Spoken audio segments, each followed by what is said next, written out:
AK 라디오 월드아이 시작하겠습니다. 오늘도 이현우 기자님과 함께합니다. 안녕하세요. 네, 안녕하세요. 저번 주부터 좀 자동차 업계를 들썩이게 만들었던 폭스바겐 사태에 대해서 좀 이야기를 해볼까 하는데 네. 그냥 간단하게 제가 조금 개요를 말씀을 드려보면 독일 완성차 업체 폭스바겐 그룹이 창사 87년 역사상 처음으로 독일 내 공장 2곳을 폐쇄할 계획을 밝혀서 전 세계 자동차 시장이 굉장히 들썩이고 있잖아요. 네. 지난 2일에 올리버 블룸의 폭스바겐 그룹 CEO는 성명을 발표해서 이런 계획을 발표를 했는데 일단 요 CEO의 말을 살짝 제가 소개를 해드리면은 자동차 산업이 매우 어렵고 심각한 상황에 있다. 새로운 경쟁자가 유럽 시장에 진입하고 있다. 독일은 경쟁력 측면에서 뒤처지고 있으며 포괄적인 구조조정을 거쳐야 할 것이다. 라는 말과 함께 공장 폐쇄를 배제할 수 없는 상황이라고 밝혔습니다.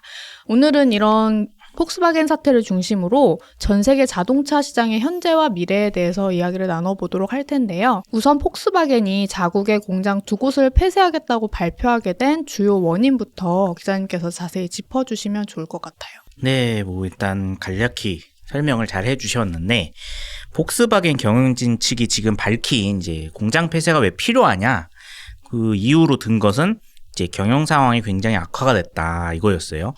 그래서 어쩔 수 없이 독일 내 공장 일부를 폐쇄를 해야 되고, 그리고 이제 폭스바겐이 자랑하던 이제 사내 제도 중에 하나였는데 임직원 고용 보장 제도가 있었습니다. 이것도 함께 폐기를 해야 된다 이런 입장을 밝히면서 엄청나게 논란이 됐죠. 근데 이제 실제로 이제 지금 2분기 실적이 나오면서 이런 얘기가 나왔었는데 당장 매출이 어마어마하게 줄어들거나 그랬던 건 아니었어요. 근데 이제 수익성이 좀 악화가 된 거는 사실이었습니다. 일단 지난 7월에 발표한 2분기 실적을 살펴보면은 매출액이 이제 833억 유로, 우리 돈으로 약 123조 7천억 원 정도 나왔었는데 이거는 전년 동기 대비로 보면은 4% 정도 늘어났는데 영업이익이 이제 55억 유로 정도를 기록을 해서 2% 감소를 했어요. 거기다가 이제 영업이익률의 경우에는 6.6%를 기록했는데 이거는 이제 전년 동기 대비로 0.4%포인트 낮아졌다. 그러니까 결과적으로는 영업이익률이 계속 꺾이고 있는 게 문제라는 거죠. 전반적인 매출은 이제 미국과 서유럽에서 어느 정도 이제 선방을 했어요. 작년보다 한 15% 정도 늘어났는데 또 중국에서 19% 이상 빠지면서 좀 이제 어려운 상황에 처한 건 사실입니다. 결국엔 이제 중국 매출이 크게 빠진 거, 그리고 수익성이 계속 악화되고 있는 거. 이게 지금 아마 폭스바겐 독일 공장을 폐쇄해야 된다는 이유로 지금 밝힌 건데, 사실은 폭스바겐 주가를 보시면은 이제 굉장히 저평가됐다는 이야기가 올 초부터 나왔었어요.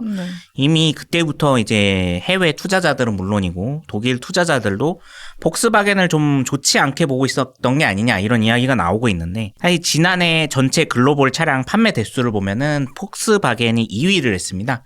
924만 대를 기록했고요. 1위인 도요타 자동차는 1123만 대였죠. 그래서 1위를 기록했는데, 그런데 폭스바겐의 현재 시총을 살펴보면은 도요타의 거의 5분의 1 수준밖에 안 돼요. 그러니까 1위 기업, 2위 기업이고 이제 차량 판매 대수도 비율로 따지면은 한 17%, 18% 정도 차이가 나는데 시총은 5배 이상 차이가 나는 거죠.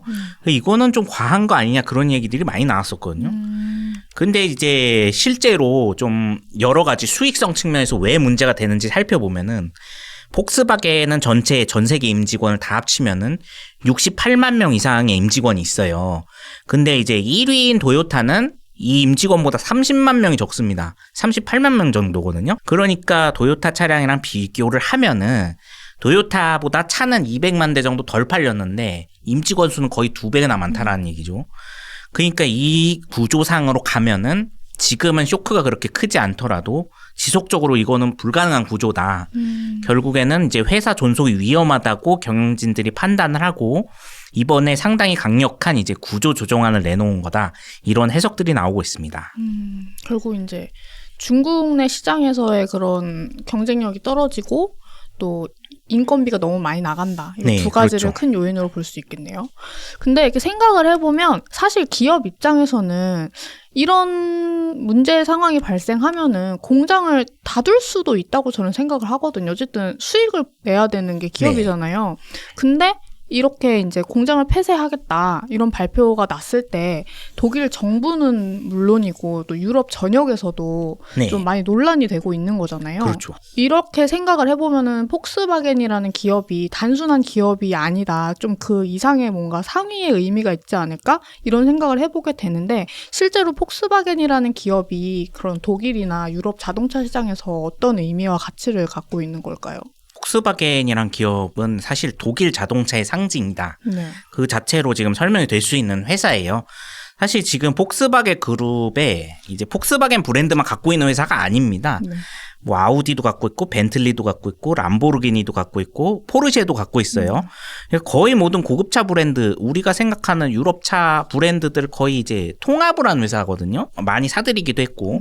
그리고 역사가 굉장히 깁니다. 이 회사가 처음 문을 연 게 1937년이에요. 네. 그리고 이름 자체도 이제 우리는 폭스바겐 그러는데 독일어로 하면 이제 볼크스란 단어죠. 이 단어는 국민이란 뜻입니다. 그리고 바겐은 자동차란 뜻이니까 한마디로 얘기해서 국민 자동차, 국민차다. 그만큼 독일 국민들 입장에서는 이 회사 자체가 갖고 있는 이미지와 자부심은 우리나라로 따지면 현대차보다 그걸 더 뛰어넘는다. 엄청나게 큰 자부심을 갖고 있다라고 할 수 있죠. 그리고 일단 이 회사 역사를 살펴보면은 그동안에 이제 계속 독일 정권과 함께 움직인 측면이 있습니다. 이 회사는 단순한 민간 기업이 아닙니다. 그래서 살짝 역사를 살펴보면은 이 회사를 처음 창립한 사람은 이제 오스트리아의 공학 박사였던 페르디난트 포르쉐라는 사람이에요. 뭐 다들 알고 계신 그 포르쉐 브랜드도 이 사람이 세웠는데 이 폭스바겐은 지금도 그래서 포르쉐의 지주회사인 포르쉐 SE라는 포르쉐 홀딩스라고 하는데 그 회사가 대주주로 가지고 있어요. 이 사람이 원래 벤츠에서 근무를 했었습니다. 그러다가 1931년에 이제 퇴사를 하고 포르쉐를 따로 만들었어요. 이 포르쉐 자동차들이 인기를 좀 끌고 있었는데 그때 이제 1933년 이제 아돌프 히틀러가 이끄는 나치당이 집권을 하게 됩니다. 네. 그때부터 이 포르쉐도 많이 이제 이 상황에서 뛰어들게 되는데 사실은 히틀러가 굉장한 자동차 광이었다고 해요. 네. 본인 취미가 자동차 분해했다가 다시 조립했다가 이런 것도 있었고 이제 첨단 자동차 이런 데 굉장히 관심이 많던 사람이었는데 이 사람이 이 자동차로 유명한 포르쉐 박사를 직접 초청을 한 거예요. 그 다음에 1934년에 이제 폭스바겐의 지금 대표 자동차인 그 딱정말로 모양의 비틀 자동차를 제작을 해달라고 히틀러가 직접 의뢰를 하게 됩니다. 당시 이제 나치 정권은 세계 최초로 이제 고속도로인 아우토반을 만들었어요. 노동자들의 이제 휴가 제도나 연차 제도를 이제 굉장히 크게 바꾸게 됩니다. 이때부터 사실상 이제 우리가 지금 사용하는 이제 노동자들의 연차 제도라는 게 처음 생기기 시작을 했어요. 이렇게 되면서 이제 휴가, 바캉스라는 용어가 새롭게 등장을 하게 됐고 또 그러다 보니까 여행 수요라는 게 이때 처음 생기게 됩니다. 그런데 이제 그러다 보면은 사람들이 이동을 할 수가 있어야잖아요. 지금 사실은 이제 우리가 내수 진작책으로 지금 10월 1일에 임시 공휴를 선포한 것처럼 당시 나치 정권도 이제 노동자들이 쉽게 이제 구매를 할 수 있는 대중적 차량이 필요하다. 이런 지금 수요들이 나타나고 있던 시점이었어요. 그래서 이제 히틀러가 포르쉐 박사한테 가격이 지금 그때는 자동차 굉장히 비쌌습니다. 그러다 보니까 노동자들이 어느 정도 이제 구매가 가능하면서도 시속 100km 이상 고속도로를 주행을 할 수 있는 차량을 제작을 해달라고 부탁을 했고 여기에 따라서 나왔던 자동차가 이제 아까 말씀드린 그 비틀 그 차량 이름이 사실은 폭스바겐이라고 붙여졌어요. 그리고 후에 이제 그게 그대로 회사명이 됩니다. 이후에 이제 포르쉐 박사는 아예 나치당에 입당을 했고 독일 국적도 취득을 하면서 독일인이 됐어요. 그러고 나서 1939년에 2차 세계대전이 발발을 하게 되죠. 이때부터 폭스바겐은 이제 군용 차량 공장으로 완전히 탈바꿈하게 됐습니다. 그래서 뭐 지프 내 장갑차 내 탱크 등 여러 이제 전투 차량들을 제조를 했고 이 군용 차량들이 2차 대전 때 이제 많이 활약을 했어요. 또 그러다 보니까 자동차 지식이 많이 쌓이게 된 게 당시에 이제 나치 독일이 침공한 지역들은 서유럽도 있고 동유럽도 있고 러시아도 있고 북아프리카도 있단 말이에요. 그러니까 사막도 주행해보고 눈밭도 주행해보고 온갖 도로 지형을 다 주행을 해본 차량이 된 거예요. 여기서 쌓인 지식들이 결국에는 이제 오늘날 브랜드를 만드는데 굉장히 큰 역할을 했다는 이야기가 나오고 있고요. 그리고 당시에 포르쉐 박사가 지금 요즘 만든 차로 알려져 있는 하이브리드 자동차란 개념을 이 사람이 처음 만들었습니다. 당시 하이브리드 개념 지금하고 거의 유사한데요.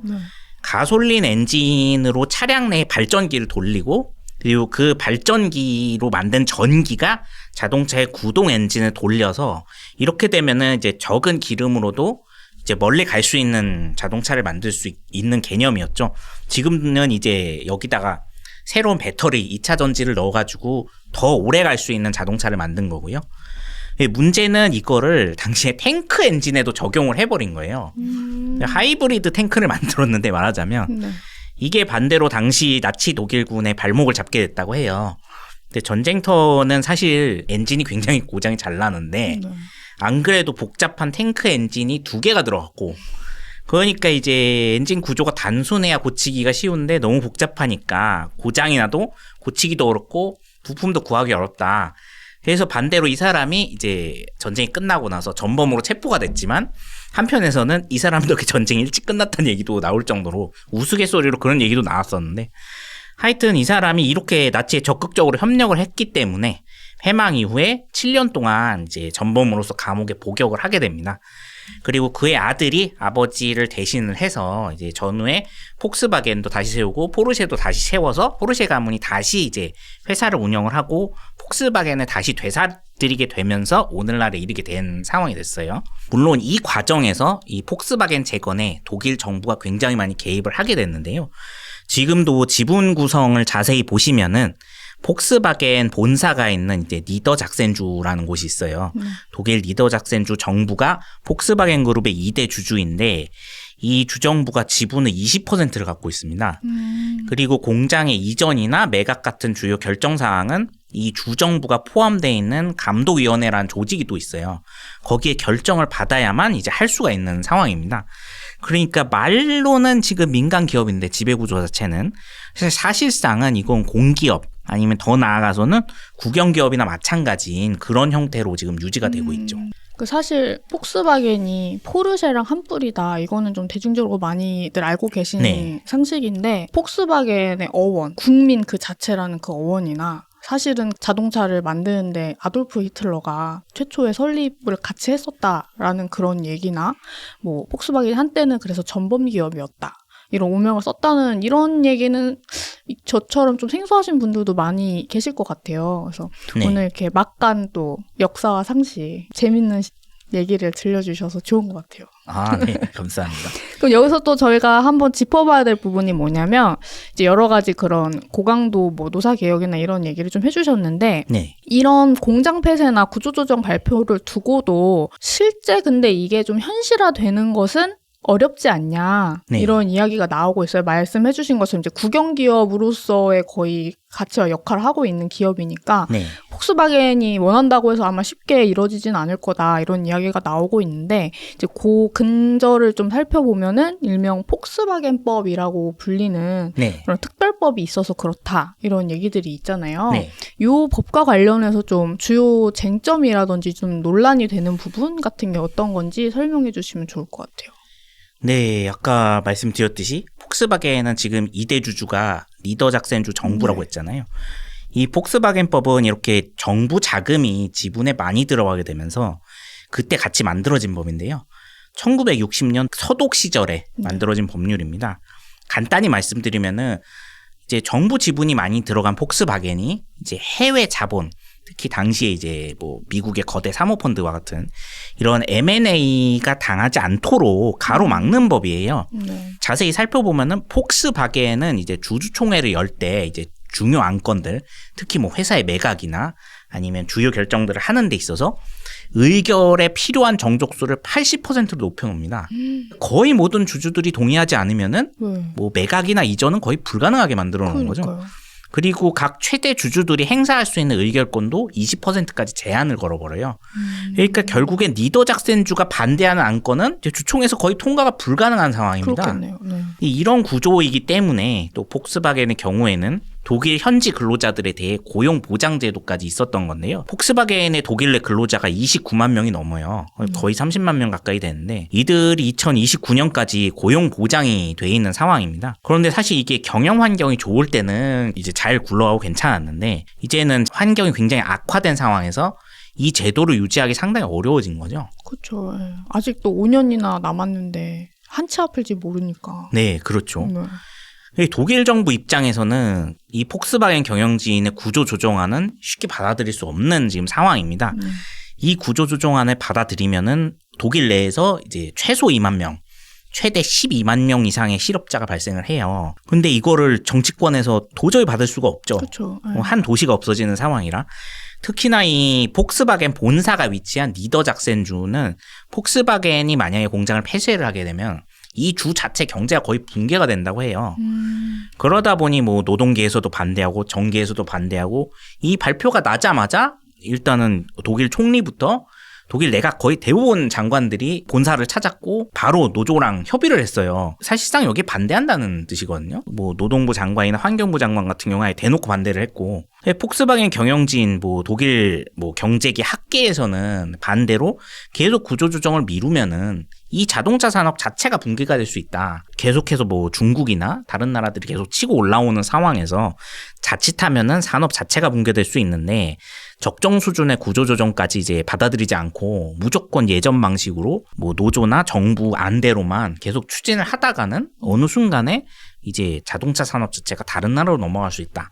지금 이렇게 주장을 하면서 양쪽이 굉장히 팽팽히 대치를 하고 있는 상황입니다. 그래서 보니까 그 폭스바겐이 발표를 하고 딱 이틀 있다가 네. 독일 정부가 폭스바겐을 돕겠다는 그런 지원 방안 같은 걸 좀 보도를 또 했잖아요. 네, 그렇죠. 그래서 내용을 보면은 뭐 지난해 폐지했던 전기차 보조금 뭐 일부를 되살린다. 그래서 뭐 기업이 전기차를 구입하면 세제 공제 혜택을 준다. 이런 세제 개편안을 또 의결을 했다고 하는데 네. 이걸 보면 이제 독일 정부까지 좀 나설 정도로 굉장히 사안이 좀 엄중하다. 이렇게 해석을 할 수 있을 것 같아서 향후에 이제 폭스바겐이 어떤 선택을 할지도 좀 저희가 계속 지켜봐야 될 것 같고 네.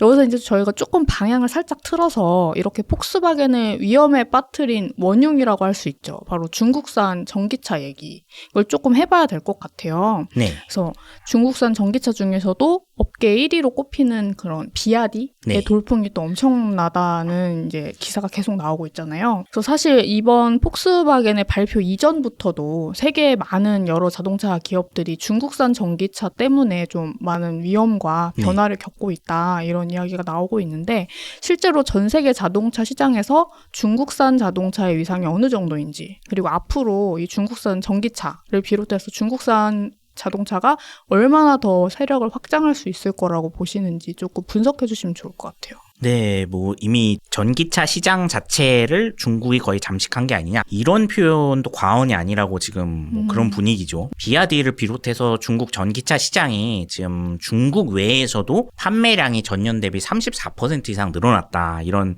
기사들이 나오고 있어요. 미국과 유럽 자동차 기업들은 이제 전기차 시장에서 굉장히 고전하고 있다 이런 기사들이 많은데요.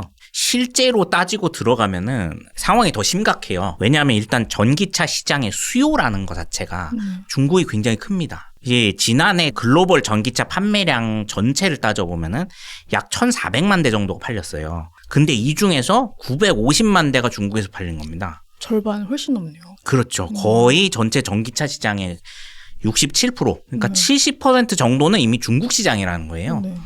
근데 한마디로 전기차라는 거는 전기차 분야는 중국에서 안 팔리면 그 자리에서 끝장이 나는 지금 그런 산업 구조입니다. 네. 근데 중국이 지금 미국과 무역 분쟁이 격화된 이후에 뭐 애국 소비라고 보통 그러죠. 거의 자국 기업들이 소비를 할 수 있도록 자국 기업들이 이제 매출을 증가시킬 수 있도록 뭐 관용차도 전부 다 중국산으로 바꿔버리고 뭐 대부분 이제 민간 소비에서도 엔간하면 국산품을 애용하자 이런 운동을 펼치고 있다 보니까 굉장히 노골적으로 밀어주고 있어요. 그러니까 뭐 미국이든 유럽 기업들이든 도저히 이 중국 시장을 지금 뚫어낼 수가 없는 상황이 됐습니다. 그러니까 아무리 미국이나 유럽에서 이제 전기차 기업들한테 세제 혜택을 주고 보조금을 붙여주고 그리고 중국 전기차가 수입되는 때는 또 관세를 붙여서 어떻게든 이제 가격을 맞추려고 노력을 해도 가격 경쟁 자체가 지금 안 되는 상황이에요. 애초에 이제 가격 차이가 3배, 4배씩 차이가 나니까 아무리 보조금을 지원해줘도 너무 가격 차이가 심한 겁니다. 근데 중국 기업들이 그동안에 또 뭐 기술 개발이나 뭐 품질 개량을 많이 했어요. 그것도 사실이고. 그리고 또 전기차는 배터리 생산 이게 가장 중요한데 이 배터리 생산에 있어서 주요 광물이나 이것들을 생산하는 공장이 중국에 다 밀집해 있습니다. 이게 또 환경 문제랑 밀접한 관련이 있기 때문에 유럽이나 미국에서는 이걸 생산하기가 쉽지가 않습니다. 환경 규제로 다 막혀 있거든요. 그러다 보니 이런 면에서 중국은 거의 이 분야에서 수직 통합이 돼 있는 상황이에요. 가격을 스스로 통제할 수 있는 영역이 중국이 굉장히 많은 상황이에요. 그러니까 이제 유럽이나 미국 전기차 시장에서는 애초에 게임이 안 되는 거죠. 가격 문제에서는. 다만 지금 전기차가 최근에 우리나라에서도 마찬가지지만 각국에서 안전 문제가 좀 크게 부각이 되고 있습니다. 화재도 좀 발생을 했고 사고도 계속해서 이제 기사가 나오고 있잖아요. 그러다 보니까 전 세계적으로 판매 대수가 앞으로 좀 줄어들지 않을까 그런 예상은 되고 있어요. 그래서 앞으로 시장 자체가 좀 축소가 될 가능성이 있는데 이게 아마 앞으로 뭐 중국의 시장 지배력이나 아니면 전 세계적인 전기차 시장에도 굉장한 변수가 되지 않을까. 근데 그 이외에는 이 중국의 현재 지배 구조를 바꾸기는 상당히 힘들 것으로 보입니다. 굴지의 그런 폭스바겐조차도 네. 그 모든 그런 저항을 받으면서도 이제 노동자를 자르겠다 이런 결정까지 하는 거 보면은 상황이 굉장히 심각한 것 같다는 생각이 드는데 이제 마지막으로 이제 국내 시장도 좀 살펴봐야 될 것 같아요. 네. 근데 제가 이제 기사를 보다가 이런 얘기를 봤는데 세계 자동차 시장 2위 폭스바겐이 흔들리면 3위인 현대차가 그 자리를 꿰찰 수 있다. 이런 보도가 나왔더라고요. 네. 폭스바겐처럼 중국 시장에 잡아먹히기 전에 철저한 대비책을 강구하고 정부 차원에서 좀 여러 가지 지원을 미리 좀 마련해놔야 된다. 이런 이야기가 나오고 있는데 지금 말씀 주신 것처럼 어쨌든 가격 경쟁력 측면에서는 저희가 아무리 노력을 해도 중국을 따라잡기는 불가능할 거잖아요. 네, 그렇죠. 그런 상황에서 이제 국내 자동차 시장이 앞으로 어떻게 나아가야 할까요? 네, 일단은 뭐 먼저 폭스바겐 관련한 이슈부터 살펴보면 단기적으로 봤을 때는 2위인 폭스바겐이 흔들리게 되면 3위 기업인 현대차 입장에서는 어느 정도 호재가 발생할 가능성은 있어요. 그러니까 독일 공장이 폐쇄가 되든지 안 되든지와 관련 없이 결과적으로는 폭스바겐은 어떤 방향으로든 구조조정을 해야 되는 상황이에요. 그러면은 그만큼 생산량은 줄어들 수밖에 없으니까 그 수요 일부는 이제 현대차가 가져올 수 있다. 이렇게 단순 계산이 되는데요. 실제로 지금 뭐 현대, 기아차 이제 모두 합친 글로벌 상반기 판매량을 살펴보면은 361만 대 정도로 집계가 됐어요. 2위인 폭스바겐 그룹이 434만 대 정도니까 굉장히 많이 따라 붙은 거죠. 그래서 올해나 내년쯤에 역전이 될 수도 있는 게 아니냐 이런 전망도 조금씩 나오고 있는데요. 그리고 또 현대차가 가진 장점 중에 하나가 이제 중국 자동차 판매량에 그렇게 크게 좌우가 되지 않는 지금 구조를 갖고 있습니다. 이미 2017년 중국과 사드 배치 문제 이후로 뭐 한한령 이슈라 그러죠. 이후에 중국 시장의 의존도가 굉장히 낮아졌어요. 오히려 미국이나 유럽, 인도 시장 점유율로 이제 확대를 해놓은 상황이라 중국 판매량이 줄어드는 거는 이제 상당히 위험이 제한적이라는 거죠. 근데 문제는 아까도 말씀드렸듯이 중국 기업들이 중국 외에 다른 시장에서도 점유율이 굉장히 많이 올라가고 있다는 거는 위협적입니다. 결국에는 이 가격 경쟁 격차를 어떻게 극복해낼 것인가. 그리고 이제 아까 말씀드렸듯이 얼마나 안전성을 더 확보를 할 수 있을 것이냐. 그러니까 결국에는 중국 자동차에 대한 이미지는 가격은 굉장히 저렴하지만 안전성 측면에서는 위험할 수 있지 않을까. 이런 의구심은 점점 커질 거란 말이에요. 그럼 결국에는 그런 이제 소비자들이 안전성을 원하는 그런 부분에 파고들어서 그리고 성능도 얼마나 더 우수해지냐. 거기에 따라서 아마 좀 차별성을 만들 수 있지 않을까. 차이점이 나지 않을까 그렇게 생각들이 되는데 그래서 아마 그거를 누가 먼저 이 부분을 해결을 해내고 정말로 이제 소비자들이 납득할 만한 가격과 납득할 만한 안전성을 가지고 있는 차를 만들어내느냐가 경쟁 싸움에서 최종적으로 승리하는 기업은 아마 그걸 해낸 기업이 아닐까 그렇게 생각이 됩니다. 그리고 또 한편으로는 지금 폭스바겐이 결국에는 구조조정을 하고 있고 근데 문제는 폭스바겐이란 회사가 말씀드렸듯이 이게 말이 사기업이지 사실상 지역 공기업이나 마찬가지로 이 독일 국내에서 차지하는 위상이 너무 거대하다는 거죠. 그러다 보니 고용이 경직도가 굉장히 높다. 결국에는 이 고용 안정성을 해치면서까지 구조조정을 할 수는 없는 상황이다. 그렇게 된다면은 사실 국내에서는 현대차도 이와 굉장히 유사한 구조를 갖고 있죠. 현대차도 뭐 국내에서 뭐 쉽게 공장 폐쇄 발표 같은 걸 할 수 있는 회사는 아니죠. 네. 지역 사회에서도 엄청난 영향을 갖고 있고 삼성전자와 함께 이제 한국을 대표하는 거대 기업이다 보니까 결국에는 이 폭스바겐이 앞으로 이 고용 문제나 구조 조정을 해결해 나가는 상황 자체가 현대차에서도 굉장히 많은 이제 글로벌 전략을 짤 때 참고할 수 있는 지점들이 생기지 않겠냐. 그런 측면에서는 앞으로도 계속 관심을 가져야 될 것으로 보입니다. 오늘 이렇게 폭스바겐의 공장 폐쇄와 대규모 인력 감축 이슈를 중심으로 중국산 전기차 세력 확장으로 인한 전 세계 자동차 시장의 변화에 대해서 저희가 이야기를 나눠봤는데 네. 제가 이제 기자님이랑 월드아이를 진행하면서 느끼는 가장 큰 것 중에 하나가 정말 중국의 영향력이 손을 뻗지 않는 곳이 없구나 이런 생각을 그렇죠. 되게 많이 해요. 네. 뭐 미국 경제는 물론이고 오늘처럼 이렇게 폭스바겐이라는 엄청 세계적인 규모의 그런 기업이잖아요. 네. 그런 기업의 근간까지 이렇게 좌지우지할 수 있을 만한 그런 영향력을 가진 나라가 정말 중국이구나 하면서 앞으로도 좀 중국의 행보를 좀 눈여겨봐야겠다 이런 생각을 많이 했습니다. 오늘도 유익한 뉴스를 전해주신 이현우 기자님 감사드립니다. 네, 고맙습니다. 그럼 저희는 다음 주 월요일에 다시 찾아뵙겠습니다. 감사합니다.